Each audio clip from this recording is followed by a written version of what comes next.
And to kick off our capital conversations, we have here a dear friend, my friend and a friend of the company, Kunal Shah. How would I call him? An entrepreneur, an innovator, an evangelist. Kunal, I don't know if I'm saying all the right words. There are many more. Who founded Freecharge, that all of you know, which was sold to Snapdeal, who was one of the largest acquisitions at that time, still is one of the largest and path-breaking. He's been an advisor both to Sequoia and to our own company, Bennett Coleman, multiple times. He advises me. He advises Siva. I'm sure he'll be advising you, Partha, over time. Kunal is a fountain of ideas. Today, Kunal runs a company called Cred, which is a very interesting company. He'll tell us more about it. It's a members-only app that offers exclusive rewards. It is built around the theme of loyalty and credit card members, something that I'm very fond of because I myself am an old credit card guy. Company has launched wonderfully. It's on TV. You guys may have seen some adverts and some interviews Kunal has given recently. Company has raised a lot of money from wonderful investors recently. And Kunal has also been a serial entrepreneur in multiple companies. I heard 4 or 5 dozen companies. I don't know how you find the time, guy. Here we are. So we have Kunal to kick off our capital conversation. So the format that will follow for this, there's no Gyan, there's no talk. It's serial Q&A. So I'm going to kick off with a few questions, Kunal, if that's okay. Yeah. You might, if you want to take a couple minutes to say hello, that's fine. But we'll kick off with Q&A. Sammy, we go straight for Q&A. No time for pleasantries. We are in COVID. We should be efficient. Wonderful. I'm very happy. I'm very happy you agree. So we'll have a few questions that I asked, and then I've also got a few questions that the broader team has given. Now you have the entire core intelligentsia of Bennett Coleman. All the leaders are on this call. All the people that deal with all the verticals are on this call. So, and listen, if you want to ask a question, feel free to as well at the right time. Okay, first question. COVID has impacted the e-business vertical, which you know very well, quite a lot. Some positively, some negatively, and everything in between. What new opportunities, challenges, growth ideas do you see in the e-business vertical going forward? I think it's going to be extremely hard to predict what is going to make, what is COVID going to do in terms of making some behavior that is irreversible and what is reversible. I think every crisis has this unique ability to give us a snapshot view of the future, right? And even if we come out of COVID, we know that whatever happened during this time in a flash may be the future. Take an example, this Zoom event, right? If you were trying to organize this in a physical format, would have probably taken 6 months, 8 months versus a conversation that happens on WhatsApp and text, and here we are with so many people kind of in one place. And this kind of stuff is going to be irreversible in nature because people will start seeing value in some of these things and not wait for the physical formats to kick in. But some of the stuff will disappear because you realize that it's kind of stupid to do what we're doing. For example, a lot of people are going to buy groceries online for the first time or get food online for the first time. And they'll be like, this makes more sense. And no point in going in car and parking in this mall and going through this whole thing and doing that. I think people are going to realize what is more efficient and what is not more efficient very clearly. And that causes irreversible behavior in my view, right? When people discover more efficient ways of doing something, rarely they go back to the old behavior, right? And I think this is a forced function. Crisis is like driving in Formula One speed, right? Like you are seeing outcomes much faster. That are going to happen slowly eventually because consumers are ready to change their behavior, right? All life events. So in psychology, it's a known fact that every time there is a death of somebody who's close to you, or when you go through a divorce, or you have a childbirth situation, or any major life event, is when you are absolutely fresh for new behavior, right? So young moms, so Amazon loves to target young moms and give diapers for cheap because they are fundamentally going to change their behavior. And therefore young moms are work from home for the first few months in cases, and therefore it's a perfect time to induce a new behavior. uh, Amazon has got the whole world at work from home right now to induce a new behavior, and that's going to fundamentally change things. And we will not go back to old behavior once we start it. But one of the biggest concern I have is that the largest employer of the world was inefficiency. Wonderfully said. And when we realize that all these jobs are not required, right? What do we do? And the skills are not moving fast enough, right? So one would say that, hey, humans find constantly new jobs and new skills and all of that, but the skill development cycles are really, really slow. So I believe education can be fundamentally disrupted now, because you cannot have the same inefficient method to come to a degree that is mostly useless, right? Uh, I think people are going to find more ways to skill their children or themselves to be relevant for the world in future. And because the world is going to move faster in outcomes now, right? People are going to be absolutely okay with everything. For example, take an example of fintech industry, like video KYC, all these things used to take years and decades of discussion and arguments. And in 1 month, almost every approval that was pending has come. Yes. And suddenly we don't realize, but when physical KYC becomes video KYC, we're going to lose millions of jobs, because we don't need all these extra people who just went and collected documents, right? Uh, when people to learn to do digital transaction, we realize we don't need so many ATMs, and we don't need that watchman at the ATM that was manning that ATM, and so on and so forth. So the problem I see with India is that the the ratio of people who are in jobs that should not exist is significantly higher than the Western world. And you cannot just like have that situation. For example, many companies are going to take some serious calls on office cost and work from home. And why should I pay 400 rupees per square feet to an office in BKC, and rather give people great privileges and spend time at home? So I think the positive effect of that, I can see a lot many women coming back to the workforce, because now work from home is okay. They can actually be able to take care of their kids, which was the number one reason they actually left the workforce. So that could be the positive effect of that, and we can actually reduce the salary costs for the company, because now we'll have more from home and do their job. We now will accept that somebody can be efficient and honest when they are working from home, and not only say 9 o'clock only when you enter and do your fingerprint, we'll trust you for doing your work. That kind of behavior is going to change now, right? In terms of other stuff, think about it in a slightly different way, but uh, we can't really stop COVID. I think everybody has got, at least in this room, I would assume that we've all got to the realization that we can't really stop it, right? All these measures of delaying are useful, but they're not going to be able to cause that. So we will have the implication on deaths and so on and so forth that will happen. So all of us will have somebody we know close enough who died because of COVID, and all of us will have somebody who has lost a job because of COVID, right? And that is going to create a behavior in us which will say that we need to lay low, right? We need to cut back on our expenses, we need to be more healthy, we need to be doing lots of things, and that is going to fundamentally impact consumption. The problem of India is that we do not have measured reactions as a country, right? We operate from complete apathy to complete panic, right? Like we just sway between these things. And therefore, you will see India has a very unique ability that uh, whenever we rate an app, it's either 1 star or 5 star. There is no 2 star, 3 star, 4 star. We just either love something or hate something, right? And that fundamentally creates emotional behavior and non-nuanced behavior that is going to last for a long time. I am worried that 30 to 40% of retailers will probably permanently shut offline retail presence. Wow.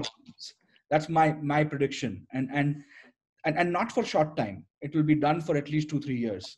Like I think a lot of foreign brands will say that, oh, let's put India on hold for 3 years now. 4 years now.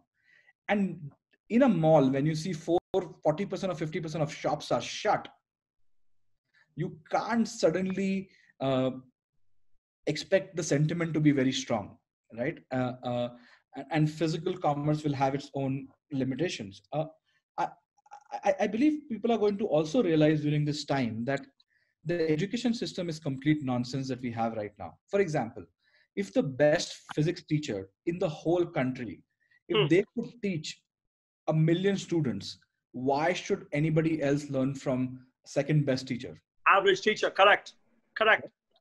And this ability to broadcast at scale is going to fundamentally change the concentration of money made versus the decentralization of money that existed. For example, we will have millionaire teachers now versus lots of teachers who barely made some money, right? Uh, and that causes another wave of job losses because to teach, let's say, CBSE kids physics in the classroom, suddenly you will have the best teacher in the country available, and not And you in the could have country. the best teacher in the world too, for that matter. Exactly. So why wouldn't you put your kids to learn English from, let's say, somebody in the UK, right? Why would you actually have somebody in India teaching English, hypothetically speaking? Yeah. And these borders blurring creates interesting paradigms. There's another view also. For example, I see Partha over here in Goa right now, and I know I'm making a joke, but what if he actually is in Goa? Nobody will care about it anymore as long as he's doing his job well. And imagine he could be a CEO of a global company still in Goa, making the salary that he could make in the US, operating out of India, and probably just being as competent, right? And these realities are going to be normal for people to accept that, hey, the work from home, the home can be anywhere. It can be like, why would we want to stay in small houses in Bombay? We could take a bungalow in Virar right now, because anyways I have to do 4 days a week. I have to work from home, Yeah. right? And school system I really will like become, the way you are thinking, Kunal. I think that's my full-time job thinking. So uh, uh, the point is that there is going to be a fundamental shift in how. Yeah. So I remember speaking to VC once, and VC is your VC, not Yeah. VC. Uh, that it's interesting to find out what the equation of wealth creation is in real estate. And we were just doing a random philosophical discussion, and I told him that the best equation I can think about is the equation of thermodynamics, right? So, for example, if there is a let's say something that is more valuable airport and something next to it comes over there, and automatically the value starts transmitting, like heat transfer happens, right? So Sure. automatically any property next to BKC will suddenly become more valuable because it's close to BKC and so on and so forth, right? But Zoom allows the value to be dispersed like crazy. Yes. And that fundamentally changes everything. Uh, uh, the real estate cost of something that is 60 kilometers away from Bombay drops at step function level from BKC. But if Zoom is allowed, why can't you work from your beautiful bungalow in Alibag? It's true. And still do an extraordinary work, and maybe once a day, once a week, take a nice ferry and come to work in Fort and be done with it, right? And maybe we will probably socialize a lot more for bonding, which will be decoupled from work. From work. All of us have noticed that we do so. We create so much of time wastage in our physical meetings. Now we are so much more efficient in our Zoom calls. Like my 1 hour meetings usually end now in 10 minutes, 15 minutes now, because it's a lot more chop, chop, chop, right? And I think when people realize the increased efficiency of life, we will fundamentally change many behavior. But that's a very long answer to your question, Sammy. So I think, I mean, that's why I was telling my team that I wanted to chat to you, because you're a fountain of ideas. In what you just talked, I got all these ideas when I was a young land use transportation engineer in America. One of the things we studied was the freeway system. Yes. That was built, that made transport fast, actually reduced the real estate value in the city centers and took wealth away from the city centers to the suburbs. Perfect. Because you could do exactly your Virar story. Perfect. And I asked the question in 2000, 2004, 2005, when I first came to India, why can't I live in Pune and have a high-speed train and work in Bombay and go back? Correct. And today, Zoom has given me the answer. Not the Bombay-Pune Expressway, but Zoom has. Correct. And you're right. I think these changes, some of them are going to be transformational. And the school teacher example you gave is so bloody powerful. It is huge. Because think about it.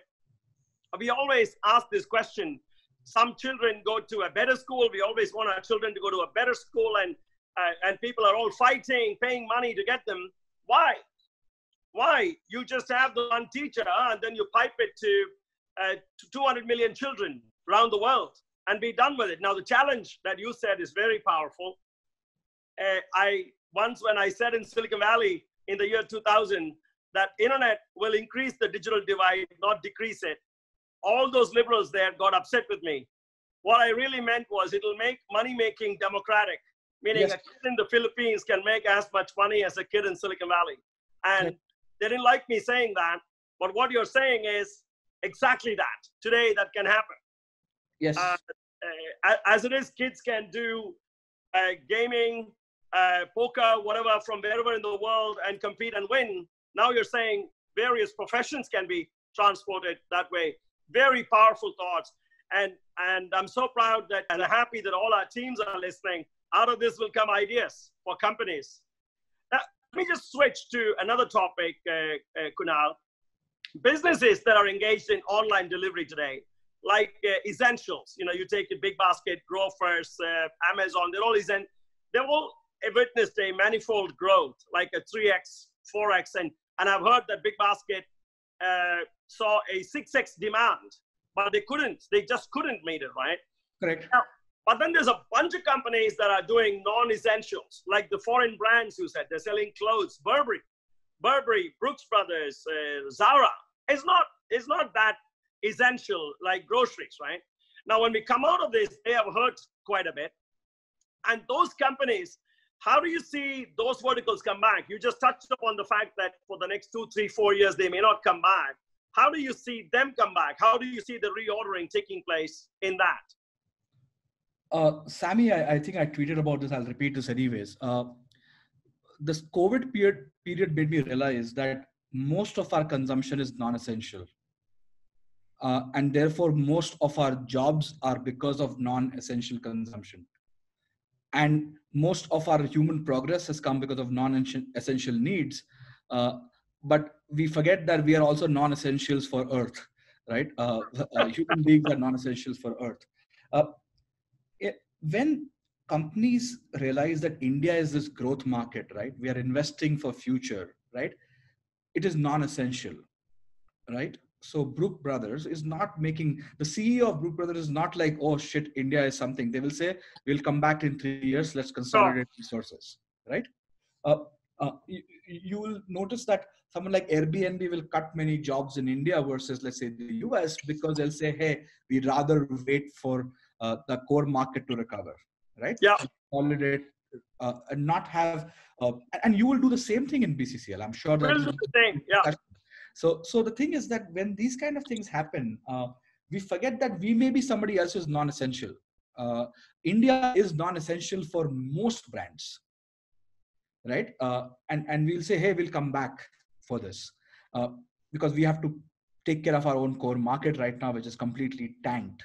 And all these things have second order, third order impacts, right? We will not know that, let's say, Brook Brothers or Burberry or Gucci has permanently left the country till the market opens up, right? This conversation is already happening at the mall ownership levels and rental levels, but these are some hard to deal with situations, right? My view is that when it comes to consumers, they're going to be extremely cautious on their spending. India is not US, which will do revenge consumption and say, like, I'm going to start buying 5 t-shirts now. There is no such thing. Indians can switch to non-essentials very quickly. Our DNA is very middle class, right? So we have switched to non-essentials in a button, right? Like we are very happy just living on basics and not buying new phones and new t-shirts and all of that stuff, right? Indians can do this really, really well because most of us have come from lower middle class backgrounds where we live with non-essentials, right? This is not, we're not a third generation who's living with more and Well, more affluence and yeah, wealth. So we are very easy to switch back to non-affluent or non-essential behavior. So, or essentials only behavior. So I think we are going to have a situation where the consumption sentiment will take a longer time to recover, and people will be say, "Chalo, basic saving karo, all that stuff." I have seen a very interesting pattern though. Youngsters are not behaving like people above 35. So they are investing in stock markets like crazy right now, like all the extra money that they're saving. So this is a time where most investment startups like Zerodha has had the maximum growth. So there is this weird behavior, at least the youngsters are showing. millennials. You mean And the millennials? actually, millennials, the younger millennials, not the older millennials, are showing this behavior. And I'm glad that is happening, because we need somebody who will consume, right? We Yes. forget that consumption creates, and I think another problem I have is that most Indians do not understand capitalism. I want Yes. to go on record in this group and say that most journalists definitely don't understand capitalism. I think that I have to agree with you on that. And I'm not saying I'm in favor of socialism and capitalism, but I will want to have an opinion once I understand it. That's the only thing I would urge for people to do. A lot of times I tell people that MRP is a bad thing for India. Like every product has a printed MRP is bad for India, because you cannot charge more to affluent and less to non-affluent, right? You have this one MRP and the beneficiary is rich, not the poor. But Yes. this concept is so alien to most Indians.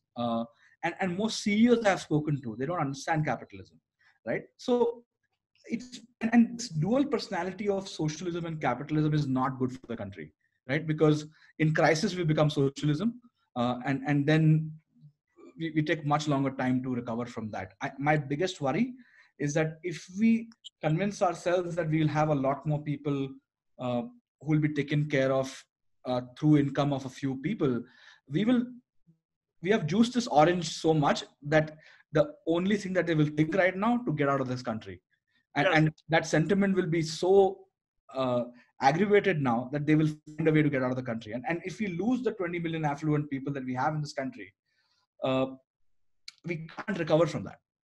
Yeah. And that, listen, I totally, I echo your thoughts on that, because a lot of innovation, a lot of capital formation. I mean, capital formation, innovation, and creative people. That's the combination of creating growth in any country. And if you remove the capital out of it, if the Indian intelligentsia that owns the capital escapes, then foreign capital will not come, because foreign capital comes through those Indians. And Yes. that's a worrisome thing. And they should never be alienated. Those are very important. And listen, I agree. I hope the better ears that are deciding on all these matters truly hear and respect the fact that we need to protect our innovation group that sustains innovation in this country, and that's the way to get India out of the lower middle class to the well-to-do. No, totally, very, very valid points. I myself, I'm asking. I canceled the 3 holidays that I had planned. One of them was next year. It's canceled. I canceled the 2-3 different purchases that I had planned. I'll tell you some data. After the 2008-9 financial crisis, prior to that, the United States savings rate was under 3%. Average was under 3%. Now, I just sitting and watching TV about a year ago at home, and I saw in America, they said on TV that number had gone to almost 8% in 2019. Now, one thing is un-American. If there's one thing un-American, that is saving. Yes. Okay, that's so un-American to save money. And when Americans save money, that fundamentally means that a behavior had changed from a cool comfort of happiness, we'll always have what we want, to worry. And that happened then. Now we'll have to wait and see what happens there now. And then the points that you're saying about India, those are all very important points that we need to pay attention to. I'll shoot one more question at you.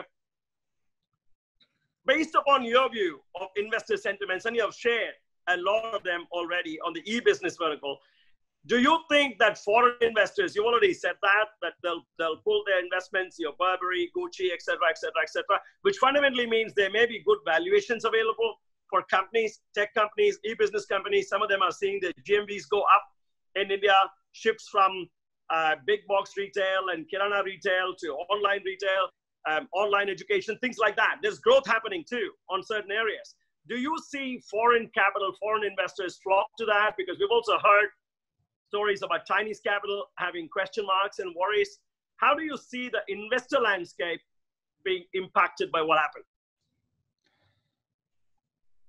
Every investor is greedy, but every greed comes with fear.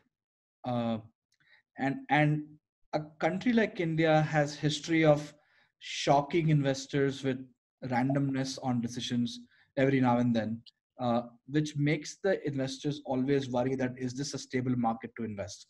While I'm excited to get my returns, but will I actually get my money back? Also, sometimes becomes a question, right? And I think that kind of a worry is never good for capitalism in Yes. general. That's one point. Two is our we are constantly flip-flopping when it comes to taxation, uh, uh, and the sentiment that I saw during when we were saying there'll be retrospective taxation, right? That kind of stuff is completely against capitalism, right? Now, having said that, uh, I see there's going to be flight for quality, right? Across the world, and HDFC will give loans to much more stable income customers. Investors will give capital to a lot more stable companies. Investors will invest in a lot more stable nations, and so on and so forth, right? So there's going to be flight for quality, and that's going to take some time to recover. And this is unprecedented in terms of uh, humanitarian crisis as well as economical crisis, right? It is not just like I'm giving a thought experiment, and I don't mean this happens, but let's say if magically 3% of people died one day, magically, like something happened and the disease could not incubate itself, it's just one day it disappears. We would have all recovered in 2 weeks in some time. But when we are going through this slow process, and I'll tell you, there's a unique problem. In 1918, when Spanish flu happened, the most of the victims were young people. So the economy was not stopped because it was not impacting older people and kids. It was only the people between the age of 17 and 28 who were most hit by Spanish flu. Because this impacts above Was 60. it because the flu was transported by soldiers coming back from the No, first I world? think the immunity, it was going to cause the immunity overdrive, and overdrive was happening much more in younger people. Uh, Okay. and it was not so much because of the transmission. Okay. So the death rate was significantly higher in younger people. Transmission was fairly equal. Now, in this time, because the older people have a significantly higher death rate, and most world leaders are above 60-year-old, Yes. reaction is a lot more extreme. Mm. Right? A leader of a company, leader of a nation, majority of them are above 60-year-olds. And therefore, their natural reaction, and especially with the UK Prime Minister managing to get himself infected, the fear is significantly more pronounced. And we cannot remove the bias that an individual would have personally on themselves to take decisions for the country, right? I also believe that leaders with a lot of personal wealth will take very different decisions with leaders with little personal wealth. Because these biases are human biases. We all are a function of our own biases, right? So my view is that the sentiment is going to take a longer time to recover unless magically the infection subsides. And it's okay if it comes in second wave, but the first wave is just magically subside, which happened in the Spanish flu. The Yeah. first wave did not kill many people, right? The second wave wiped out 50 million people, right? So the second, and the economy did not stop because people are like, okay, we know what this is. There is no unknown thing to it. Yes, the deaths will come. And I think fundamentally, the impact to older people is causing people to be a lot more anxious and take some very authoritarian decisions in these times because of the age bias that exists in death rate. It's the first time I'm hearing it, and I have to tell you that makes me think, because we are our biases. And I put my hand up to say I am. We're all biased as much as we try to ask the disconfirming questions, etc., of ourselves. We all have our biases. And then when somebody is making a decision every minute, like a president, prime minister, they have so much coming at them so fast. You have to believe that there's bias. I can say examples of how leaders have been biased, but we'll leave that aside. But I have to agree with you. I mean, listen, it's always fun talking to you, buddy. You give us very stimulating thoughts. Let's talk about cred now. Sure. Cred's your new journey. I know Brand Capital ourselves have been in chat with cred for some time, and you and I talked about it a couple times. It's an exciting company, great idea, much needed, zero doubt about it.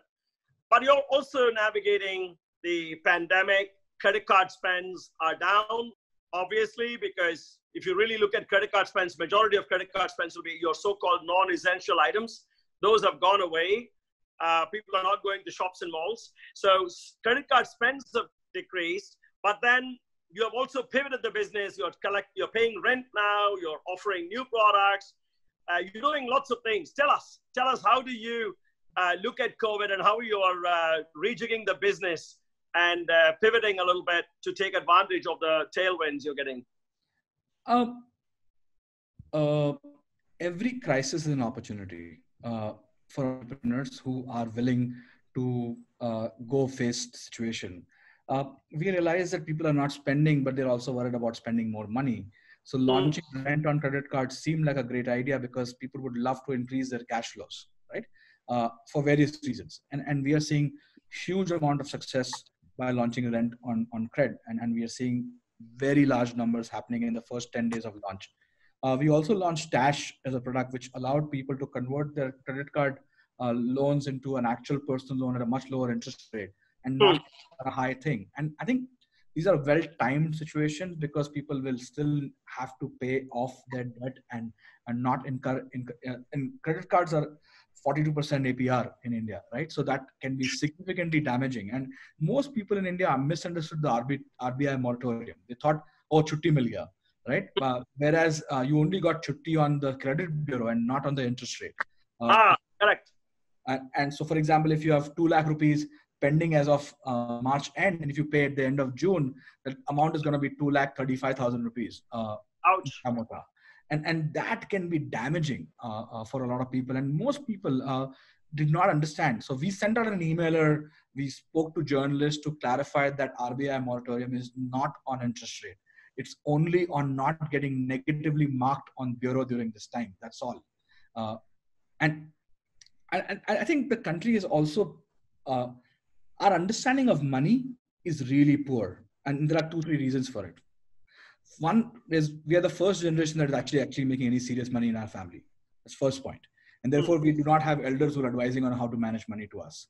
Number 2, most people have credit cards for the first time in their family. Like 92% of credit card holders are the first generation credit card owners in their family, right? Third is 94% of all credit cards are owned by men, and men don't discuss financial matters with each other. There's a lot of shame involved in it, right? You will not talk about your debt. You will not talk about some kind of a credit card situation you are stuck in, so on and so forth, right? And this creates opportunity to go become a savior and guardian for customers and say that, hey, you need to do this. Stop doing this behavior. Like, for example, every time customers try to pay lower than the due amount, we put a big warning that you will be charged so much if you pay after 1 month. Like, you don't understand this. And then people actually realize and fix that amount. But sometimes they may not have the amount, and we will be able to give them a small loan and just pay off and not incur the high interest rate. So I think, Sammy, the thing is, financial services as a business is not going to go away till we disappear as species, right? Of all businesses, right? And I think that is the reason we believe that as long as we are around the right set of customers, good news is if spends come back, it's going to come back more in the affluent customers, right? Because they will have a lot more confidence to be able to consume and do more stuff. Will they consume to the same levels? I don't think so. Even in China, you will see that consumption is slowly picking up. right? It is not like back to the same levels. It probably at 40% of what it was.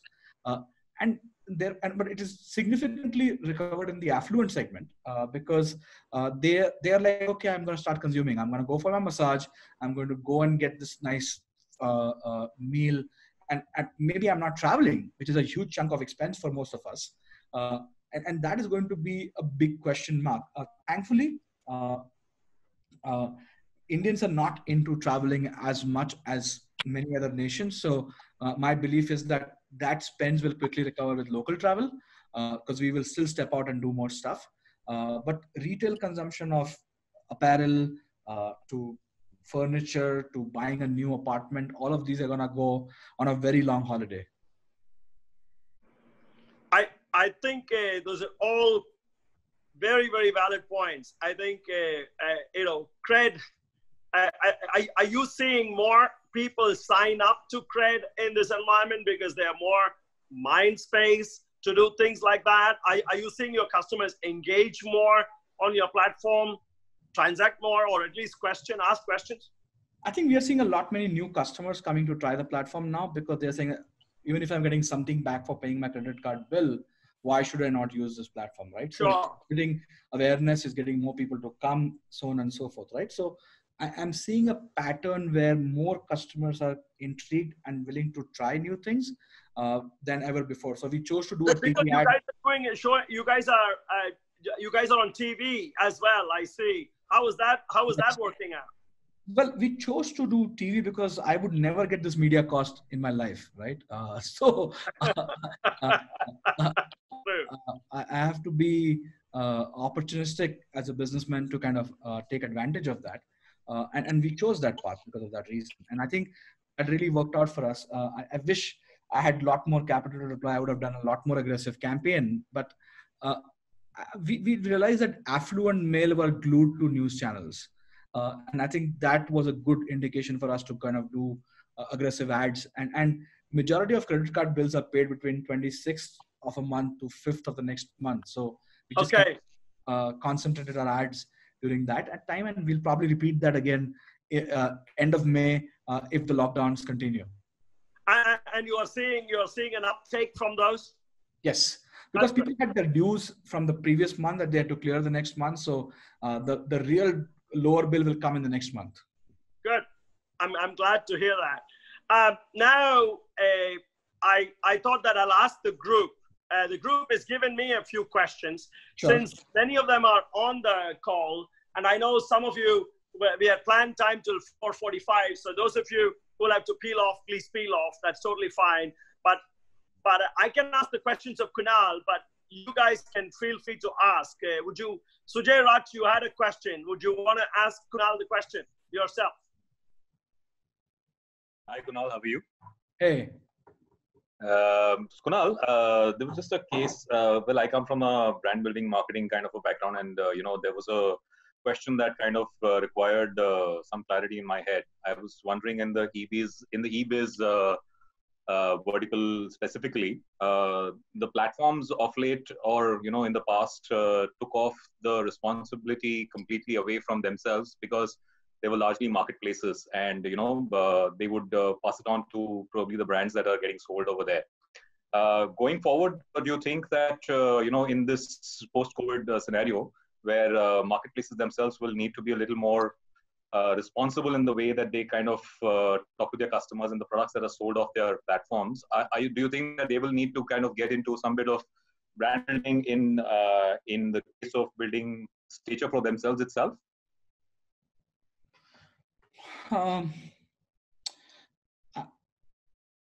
I think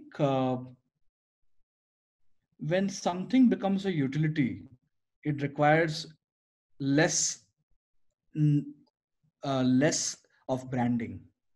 For example, Adani in Bombay is not doing branding to make sure people use the electricity, because people use the electricity, right? And it is a norm in many ways. Unless they were truly competing, their need to advertise is going to be lower and lower, right? So, for example, Swiggy and Zomato are two examples.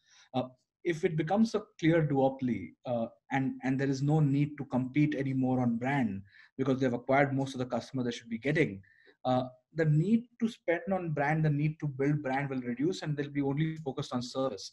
For example, someone like Amazon will significantly reduce their brand spends when it becomes established that it's the best way to order things, right? And then they will invest all their money in deliveries and improving those timelines and getting you stuff in 2 hours and 3 hours, and that becomes the brand. So my belief is that crisis will create huge opportunities for some of these businesses, that they will need to work much lesser to acquire and engage customers, and just do more around retention and keep it. So my view is that marketplaces may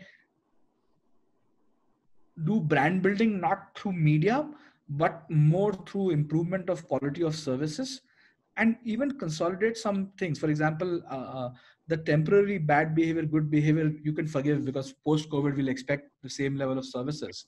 But very soon, when something gets established, like for example, Amazon is not doing ads in USA. It is like it's like a utility. People just press buttons and get stuff home. Nobody thinks about these factors, right? And every year on year, the average spend on Amazon for every single customer is constantly growing, right? So and that change is permanent. I don't see us resulting in a special change in our behavior when something becomes a utility. And a lot of companies aspire to become utilities that they can keep making money without having to work hard. Sure, thanks. Thanks, Kunal. Good point. Thanks, Sujay. I have a question here from Vibhor. Good question. He wants to know what communication, branding strategies you think businesses, how should they go about doing that to reassure people post-lockdown? See, the thing is, I like to say post-lockdown rather than post-COVID, because I think a lot of people like me are fairly convinced COVID is here to stay for forever. But the thing is, how is COVID going to be managed is the question. If there's a vaccination, if there is a therapeutics, etc., COVID then gets managed. But the thing is, I don't know if we will have a COVID-free world in the future. Having said that, it would be wonderful if we have a lockdown-free world. And if when we go to a lockdown-free period, what kind of ideas you think companies can think about to use to reassure customers? And you must have some views around that, because you deal with a lot of businesses yourself via the Cred platform. Well, I believe that the government needs to step in and announce early Diwali. And that's the only way we can create consumption, right? If we announce that we're going to have 2 Diwalis in 2020, and government supports you with 1 extra salary or whatever that is. Like China can do a Singles Day and a Couples Day too. Cover everybody. Correct. We will need something of that nature. We will need to, consumption are correlated to festivals. Yeah. Especially in India. Indians only allow themselves to spend money during weddings and festivals.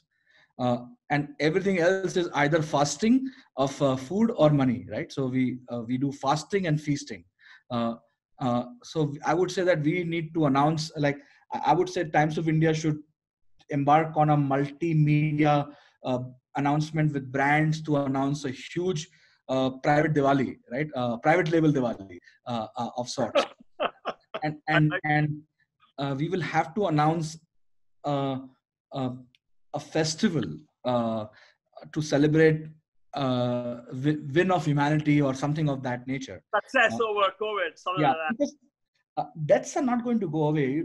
Means I spoke to some places. I keep tracking deaths in cremation places to know if something is spiking, because I don't trust the test data right now. So I keep tracking death data, and a lot of them are having half the capacity, because they're saying that we have to fire people at cremation grounds because we're not having as many bodies coming, but we have less accidents, less other illnesses and other surgeries and all the other stuff that happens on human basis. And to me, just kind of death will continue. But I think the moment we say that, hey, we are going to celebrate life, you saw the enthusiasm that people came out on Sunday to bang thalis, right? Yeah. We love to come out of a bad situation through a festival. That's the history of festivals, right? It always ended a bad period, like Ravana died, or this person died, or that Ram happened. comes back. Yeah. Right? Yeah. So we need to do that.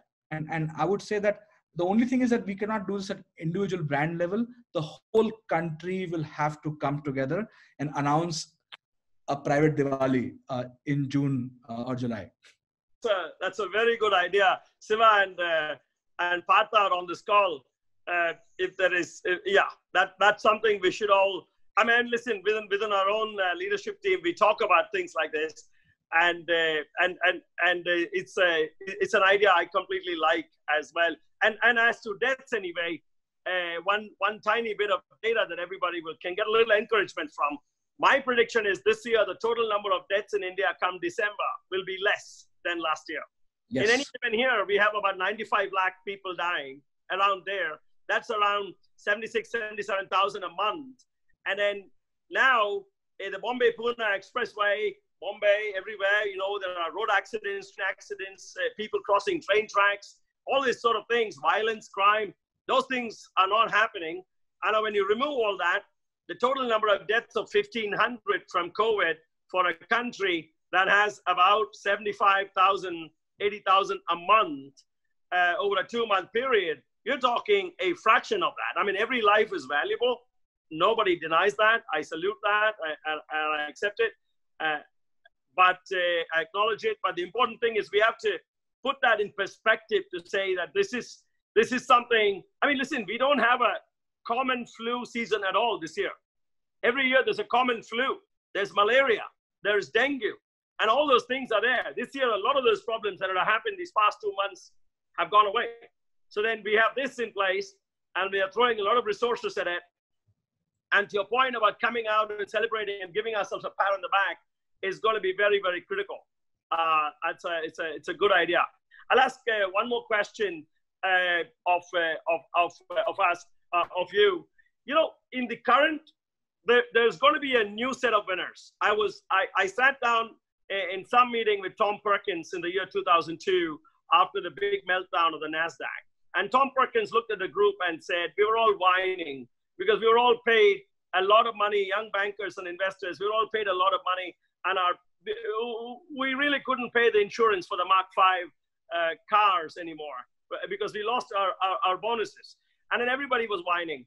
And then Tom Perkins said, listen, guys, 10, 20 years from now, the biggest companies in Silicon Valley, the best products and the best promoters are all small companies today in their garages thinking. And it's your job to stop whining, to go find those companies and invest in them. And then you will make Kleiner look small 20 years from now. By God, that happened. Sequoia became big.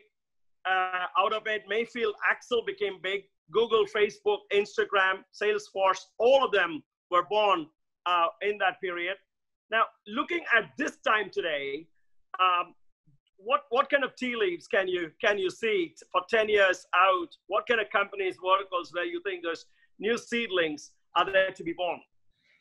I will speak specifically in context of India because that's going to be more valuable for the audience. For sure.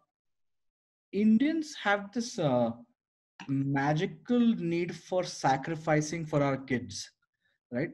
There is a inherent need that we sacrifice for our kids. There is a big pride in that, right? And therefore we disproportionately spend on their well-being, right? And therefore our spends on their foreign education or any education, right? Like play schools can charge lakhs of rupees now because it almost becomes a signaling power for the parents that my kids go for this expensive school, right? And I think there's less, I would say, jijak when it comes to spending on kids, right? And I think in crisis, humanity has a huge need to protect progeny, right? And I think we're going to have a disproportionate spending behind children that's going to happen or in their well-being or their education or their ability to deal with the new world and so on and so forth. And therefore, for example, the reaction of tons of job losses is to make sure that your kids never have to face that, right? So you're gonna go into these kind of zones and take a lot many extraordinary measures. So if I have to predict on how some of these things are going to happen, I think any product or service that uh, allows the progeny to prosper is going to be extraordinarily big.